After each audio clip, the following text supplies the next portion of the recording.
Hello and welcome to this series that Fluency Security has put together, known as Beers and Bytes. This is our attempt to come out into an environment that is so formal and bring forward an informal approach to talking about those things of InfoSec importance, but also to have some beer along the way and enjoy ourselves.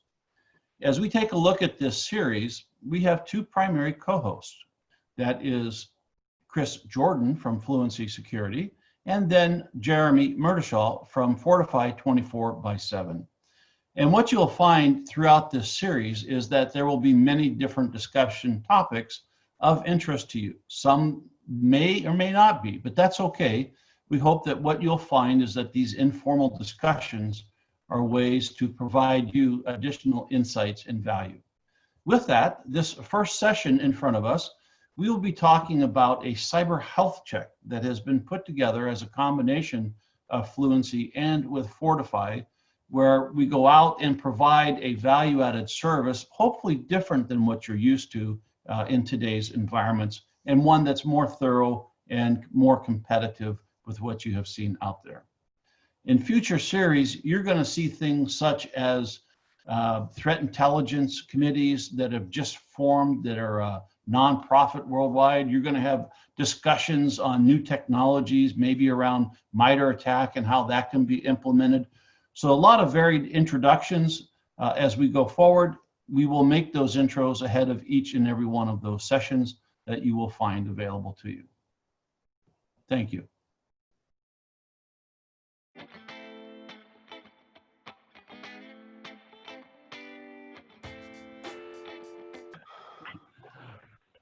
All right there. Welcome, ladies and gentlemen. What we are presenting here today is a new episode of Beer and Bytes, hosted by Chris Jordan of Fluency Security and Jeremy Murtishaw of Fortify 24/7. Our intention here today is not only to talk about cybersecurity, but it's also about showing you some of the more exotic IPA beers out there, and we can also talk about those as well. So yes, we'll talk about your favorite subjects with cybersecurity, but by golly, we're also going to talk about our IPA beers. So with that, IPAs, but we do have IPAs. Let's start with that. And Chris and Jeremy, take it away. All right. So I'm out here on the East Coast, close to Loudoun County, Virginia, which is known for their beers. And today I'm going to bring a Solace beer. I got the Partly Cloudy. Look at that. Partly, once it focuses, beautiful can, 7.8% alcohol. It's a hazy IPA. I dig this stuff. I was gonna go with the Juicy Lucy. I'll bring that next week, I think. But right now I'll do the Solace with the Partly Cloudy. What you got, buddy? You have your bear honey, your bees? I do. I've got my Duckfoot Drink This or the Beers Die. It's a golden honey ale. And it is delicious. Excellent. Well, not quite an IPA, but because of social distancing, the liquor store and I haven't been with each other. Thanks to the success of whatever we're doing. So normally we plan to bring somebody on to talk about security, and we're going to keep on talking until we run out of our beers. Hence why I got a pint, and then hopefully it'll be longer than 5 minutes. And it's going really well. It's going excellent. I like that beer. And so we're both longtime security people, but obviously from different backgrounds. So it'd be good to have a discussion. One of the things we want to discuss today, though, is actually a project from Jeremy. It makes it easy because we don't have to tear somebody out of their livelihood and sit down to talk to us. And we can discuss something that we're working on and we're passionate about. So Jeremy, you're doing something crazy. You're actually trying to change the way we do assessments. So we got this idea of a cyber healthcare or health check, and it's both active analysis and passive analysis. In other words, you're going to be just doing more than a Nessus scan. Nothing wrong with Tenable and all the work that's been done out there, but that's right. Trying to add something more to it than just a scan and the results of the scan and get rid of the false positives of the scan, right? Yeah, and I think that the intention of the cyber health check is really to take a a holistic approach to penetration testing, right? Not just focusing on what's happening on the outside, but also focusing on what's happening on the inside as a consequence of the attack that's happening. Really as a way to validate the financial investment that you've made in your security architecture is doing what it's expecting to do, or that your MSP who's monitoring your security logs is seeing what they should be seeing. So we've partnered with Fluency to create this cyber health check to ingest all of the data that's happening on the inside of the network while the external pen testing is occurring. That allows us to see if the security controls are flagging the activity that's happening. We're able to not only see what's happening as a consequence of what we're doing, but it's also looking to see if there's anything that's already happened or that's ongoing in the network during the pen test. And then lastly, it's also validating your security controls and procedures to make sure that the operations teams or the people that are supposed to be looking for these things are actually seeing the events that they're supposed to. So that's a lot. I mean, that's a ton of stuff. So let's take a step back. So one of the things is this concept of like a security posture, right? So every company has a security posture, and most CISOs love that security posture to prevent everything, right? So you have all these prevention tools. You run a pen test, it fails, and they say, wow, I've got a wonderful posture, right? Now, obviously, that never happens. Two reasons. One reasons is that when we do assessments nowadays, it's almost what they call like purple teaming, that you're not only just attacking from the outside, but you get to see the inside, and you're scanning from the inside too, with the general belief that even though the pen test team might not know the failure for the perimeter, the attacker might, or somebody might click on something, right? So you could do social engineering stuff and everything like that, but in general, you're looking at, just like people say, hey, I'm going to create multiple level defenses, you're looking at to see how those defenses react to the pen test and to the scan, right? And so it's not just process, or not just product. Yeah, that's right. Yeah, and it's really more than just vulnerability scanning. It's active penetration testing against open ports, right? So things that should trigger a reaction by your defenses, right? People are paying a ton of money for these products. I think it's important that we validate that these products are configured properly and that their investment is paying off. That's a great point. Yeah, I do have to say that when we go do a lot of installs, we just did an install for a company in Texas that does work with tractors and equipment. They had the alerts on, but that was it. And so when their alerts came in, they never looked at them. They just felt that if the system was alerting, it was in prevention mode, they didn't have to look at anything, right? And so a lot of times, products can do a lot more than just, hey, I'm alerting and preventing, right? There's a lot more data in there than just that. There's also gaps, right? A lot of alerts don't tell you who the user is or what the device is. So you got to do a lot to see if you have the ability to chain that data back to the problem. So I'm used to really the defensive part of it. Now, the pen test stuff, man, I'm old in the pen test stuff. I mean, I don't even want to say the type of tools we used, but then of course Metasploits come around, and I kind of think like a lot of the assessment companies really don't have any intelligence in their assessment. They basically buy a high-end scanner and they scan it. Right now, you're there competing against these people, these other companies in assessments. I mean, what do you see in the assessment world? Do you see the bread and butter guys that just scan it and are lowballing, or do you find pen testing is advanced beyond the scanners? I see a lot of both, actually, right? You can probably Google, I want a pen test for under $1,000 and get 20, 30 respondents, right? And they will all probably just do the exact same thing. Either use an open source like OpenVAS to do an external vulnerability scan, or maybe Acunetics or any of these products, right, that can do those things. Rapid7 has a couple of tools, Tenable has some tools. but that's all you're going to get, right? Right. The more expensive the pen test, I don't want to say the better it is, but I think you, in a sense, get what you pay for, because when you want to actually validate that your defenses are operating properly and efficiently and you're secure, you need to go just beyond, here's an open port, here's the OS enumeration, here are some potential CVEs that you should be watching out for. You want someone to actively attack. But it's without seeing how your systems are reacting to that attack, you don't know if, even if this intruder, let's say the pen tester doesn't get through, that doesn't mean that somebody else couldn't, right? But if you're not seeing the results of that failed test in your logs, then you won't know, you won't actually know when someone does get through. Yeah, that's a great point. So that goes back to the cyber health check, right? So what you're really saying is that, listen, I can go through and do my scanning and my analysis, and I can say, hey, here's a list of my vulnerabilities.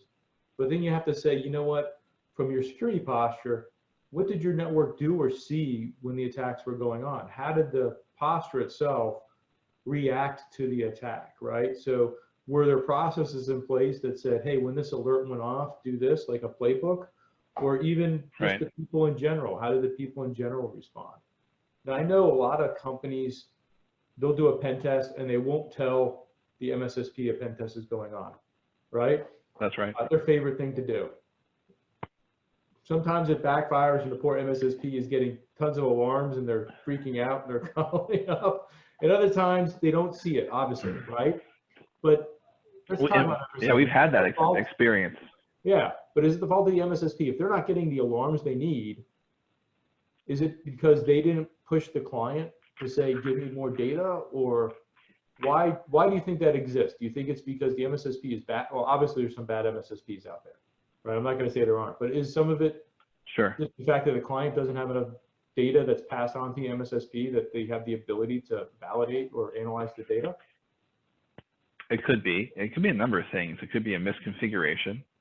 It could be a misprioritization of the alert within the system that is ingesting the event.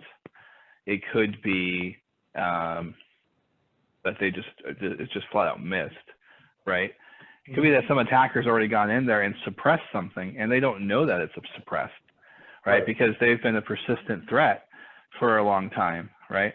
And so they've already gone in and they've manipulated your Palo Alto configuration. So you think you're actually sending logs, but you're not, right? Or you're whatever. So there's a number of reasons. There could be that you're sometimes because of the expense of MSSP services or MDR services, or even SIM services, right?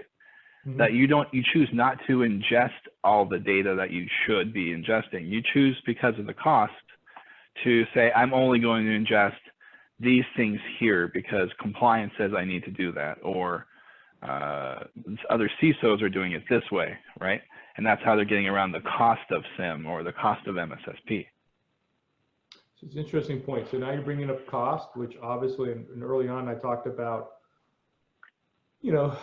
I guess trying to decide what we're giving the MSSP. That's based upon cost. What do I have? How do I configure it? Do I have the money to configure it? So in general, from a CISO's point of view, they need to make decisions based upon cost, right? And I'm going to pay you to come and do a cyber healthcare check. So how is it economically beneficial? I mean, I kind of can figure it out, but maybe this is a softball question. How's it beneficial to do a healthcare check when I know the more money I put into my defense, the better off I am? It's the cyber health check isn't. It's intended. First of all, the output of the experience, the output of the cyber health check is a report. It is a top to bottom report that encompasses everything that was found during the vulnerability scan portion of the event to the pen testing portion, plus all of the data that's been collected over a 30-day period of time from your internal devices. All of those logs, your AD logs, your Linux logs, your server logs, your routers and switches, all that data is going to be ingested in. And you're going to get the output of all of that in a comprehensive report that outlines these are your potential risks these are active threats, or these are things that are actively occurring. These are your potentials. These are where you need, and the things that you need to fix in order to remediate the things that were found. Okay, right? so you get done with it, you find all these things, you give recommendations. I would say, since I paid money to do it, I'm going to turn around to my group, my SOC or my NOC group, and I'm going to say, here's a list of the things they found. Let's pound them out. Let's correct them. Are you going to come back and do it again like 6 months from now, a year from now? What do you recommend they do? So let's say I try to fix these things up. I turn to you. I don't really want you to be as involved with fixing them, because I'm going to turn to you and try to find problems later on, right? Right. So I mean, what's the best way of looking at this? What can I, what I should do? Should I, my next steps are what? So after the report's delivered, Yeah. your next step would obviously be to fix them. And if you have an internal team, use your internal team to fix them. Use your MSSP or MSP partner to fix the things that need to be fixed. But I would agree with you. I don't think Fortify, should be the person to fix the problems, because if we're going to be the assessor, we want to recuse ourselves from doing the remediation, right? So we definitely need to find a remediation partner. But we recommend assessments for all businesses at least once a year. Mm-hmm. Obviously, there are entities that are governed by regulatory things like HIPAA and SOX and so on, and those, they have a different assessment requirement. PCI has a different assessment requirement. An assessment requirement against requirements, right? So you go in there and you say, here's my requirements, and it's really an analysis of, do your processes support requirements themselves, right? But from and it's a best practice kind of approach. I mean, I remember early on in the early days of security, for me, early days, like 91, 92, was the argument was, if I gave you a checklist, your security would become that checklist. And there's a huge fear that would become a checklist-oriented type of process. So instead of us going through frameworks and analysis, that all you care about is the checklist. And to tell you the truth, that fear still exists today. There's two camps out there of CISOs. CISOs that say, here's my HIPAA, here's my PCI, I'm going to buy Cisco, and I'm going to buy, McAfee, and I'm going to buy the top known brands, and then I'm just going to drink and party my ass off because there's nothing else I need to do, right? And there's another group of people that I guess are more geekish, that are ivory tower, and they say, I'm going to work on this, I'm going to work on this, and they're going to take as much money as they can to secure it because they're focused on security, right? Right. And the big fear from the upper level management is, well, if I get that kind of guy, I'm going to be spending more money than I need, right? Because one of the things I tell my people is that security is a leaky boat. All I care about is crossing the river. I don't really care, as long as I don't sink, I don't care how much water's in my boat, right?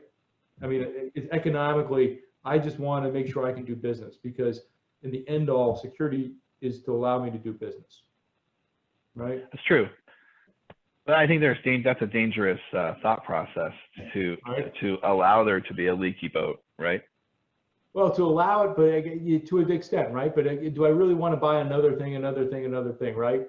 And it's an argument of interest. I think that at least there has to be a low bar, and I have to say, hey, this is what I'm doing, and I know not only best practice, it's good, right? But your big fear from management is, do you really need to spend that money? Right? It's like, oh, that's a lot of money. I'll give you a good example. You brought up MDR, and that's a very awesome term, right? Managed detection and response. That's cutting edge, right? It's hot as could be in the venture capital world. But it's kind of an interesting twist, right? Is that, well, isn't MSSP good enough, right? I kind of like MDR because MDR talks about less of a facility infrastructure, more of an endpoint security kind of view of the world, right? Where you say, I'm going to recover that machine. You've got 3 basic products out there, and I don't mean to belittle Cylance and CrowdStrike, but you basically got CyberReason. I got the owl on my head, right? CyberReason, Carbon Black, and Sentinel-1, right? Those are the big 3 on the EDR space. The event detection response or endpoint detection response, depending on who you talk to, platforms versus the traditional EPP. which is the pure prevention guys, the endpoint protection. And you know which product you have because I can bring up interaction with my endpoint from an admin point of view and recover that box remotely. And if I can't do that, I can't be an MDR because I can't do the R. Right. That's right. And that's unfortunately where a number of the endpoint products fall down, right? As you said, Cylance is a great product. It has a great it has a great ED tool, and with some R capabilities, but it doesn't have that remote login, repair. It just has a number of reactive things. Yeah. Yeah, Stu did a great job, and I remember when George came out with CrowdStrike, you know, it was awesome because all of a sudden now that person could be at a coffee shop and I was getting my alerts in the events, right?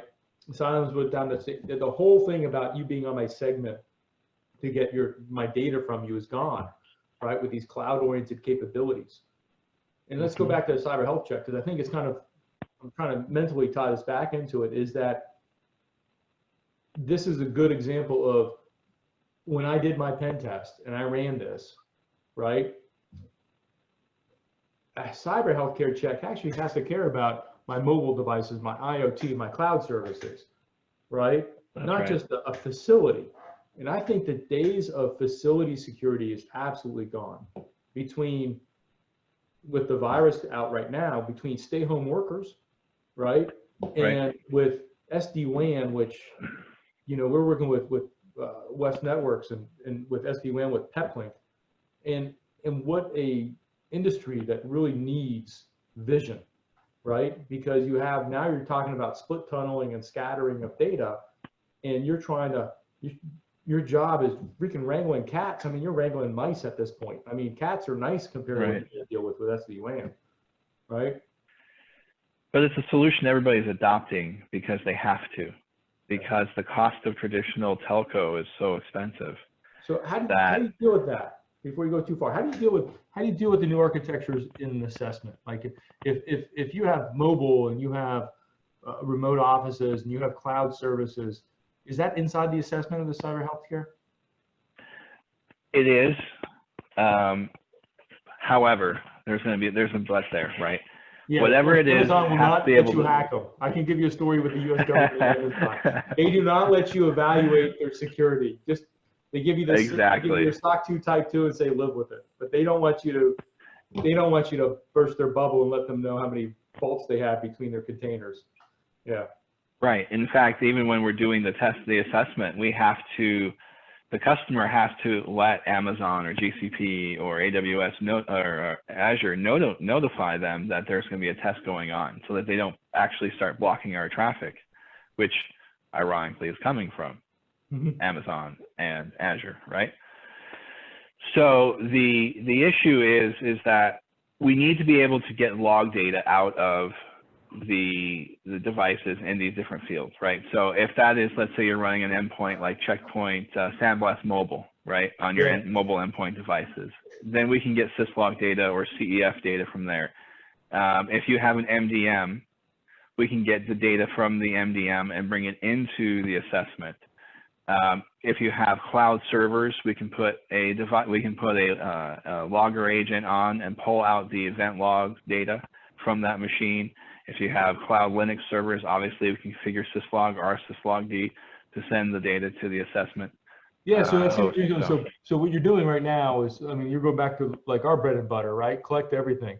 So right now what you're talking about is you can do a chain of evidence analysis without necessarily performing an attack, right? So you can go back and say, just based upon normal noise of the internet, can I see all your assets?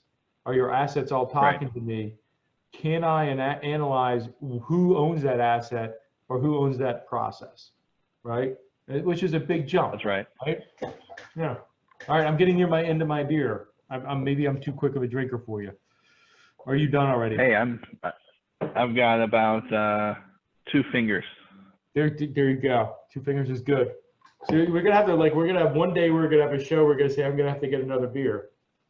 This lockdown is killing me. I have to tell you, like, you know how hard it is to find decent beer when they shut all the stores down? I mean, Yes.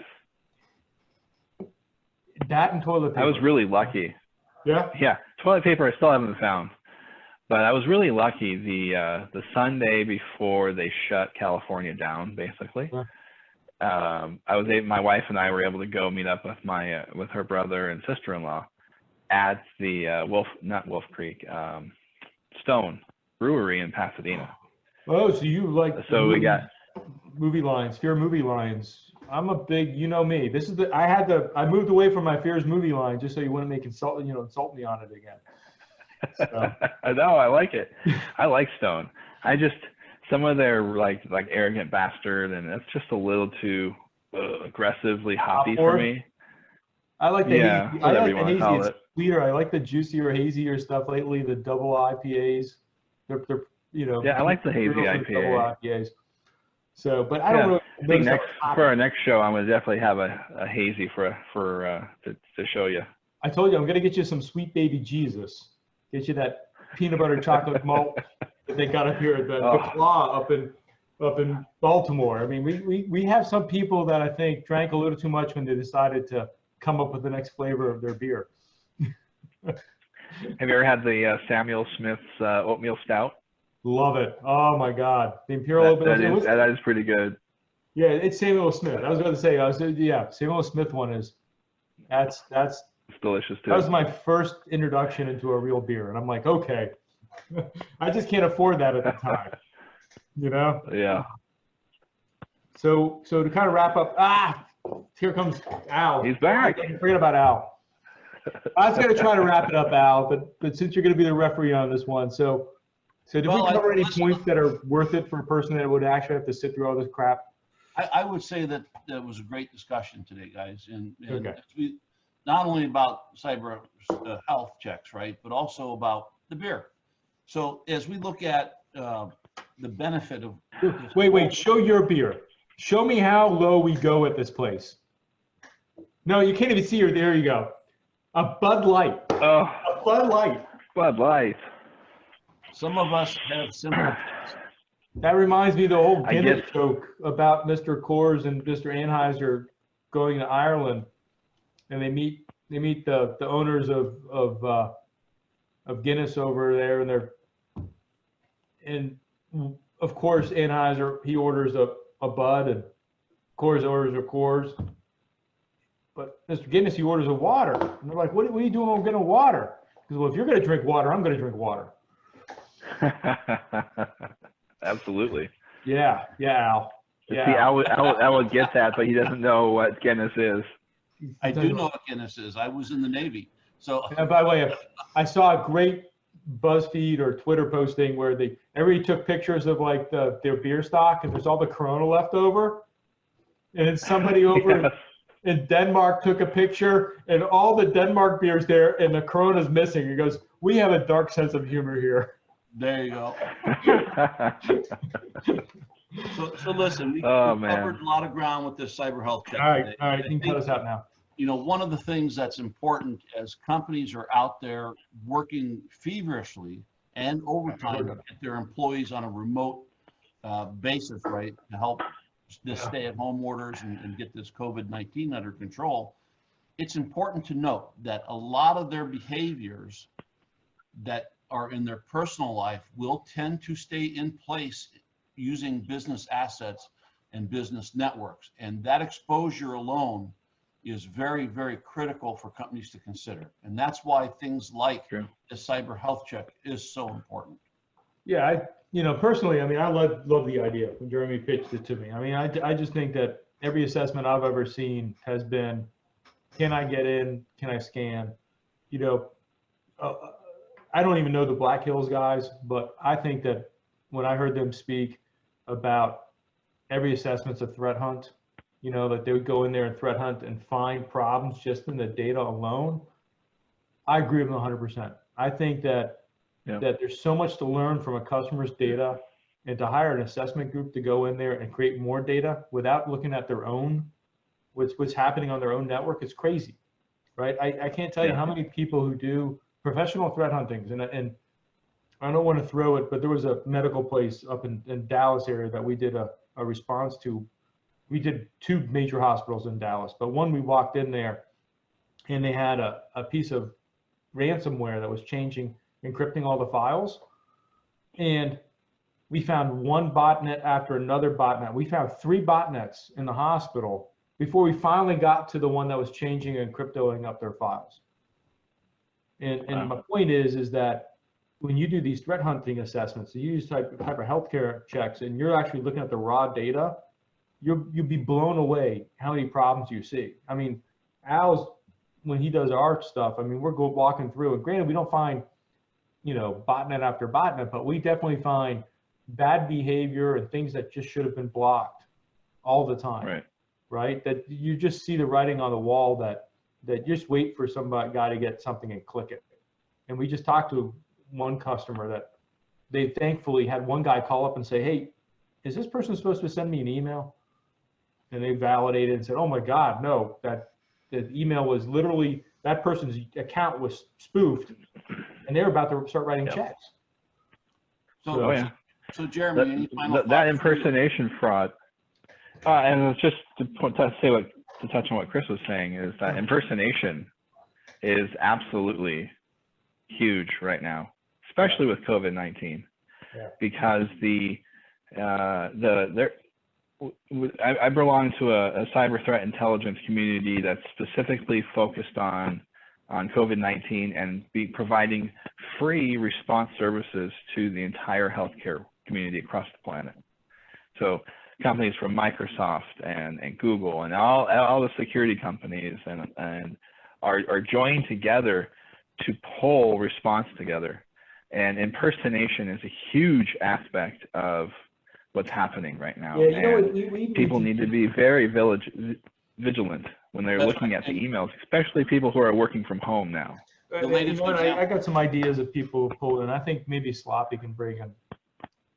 So the latest example that I've seen, to your point, Jeremy, is that with this fear that everybody has to get an email in your reader that says you were in contact with an individual who has tested positive, click here. What's the average person going to do? That's 100% click. Some of the latest. Yeah, you know, it's funny. I think now you're getting into social engineering. That's the reason why I thought of Sloppy's buddy is that, listen, I mean, we used to joke around in the government all the time. If you sent an RFP, a request for a proposal, to any sales guy, and come on, they're going to click it. That's money. That's their job. Absolutely. Right. So there is definitely, listen, we can go, now I got to figure out who we're going to talk to next, because there's a lot that can be talked about this. And most of those people have really good stories, but that will be a 2-beer time where we're just going to sit back and drink and listen, I think. All right, Al, wrap me up. Bring me home, baby. All right, listen, we appreciate everybody dialing in for this brand new episode of Beer and Chips, and we are looking forward to our next episode. Wax beers and bites. All right, our beer. We want to thank everybody for dialing in to this Beer and Bites episode, and we look forward to the next episode that will talk more in depth about this social engineering. Awesome. And we promise the next one will be better. And more professional. We're gonna get worse and worse. I like bad. Now we just the bigger beers. Go find the guinea pig for the Chris and Jeremy show. Yeah, we gotta go find someone who wants to talk to us, which is gonna be hard.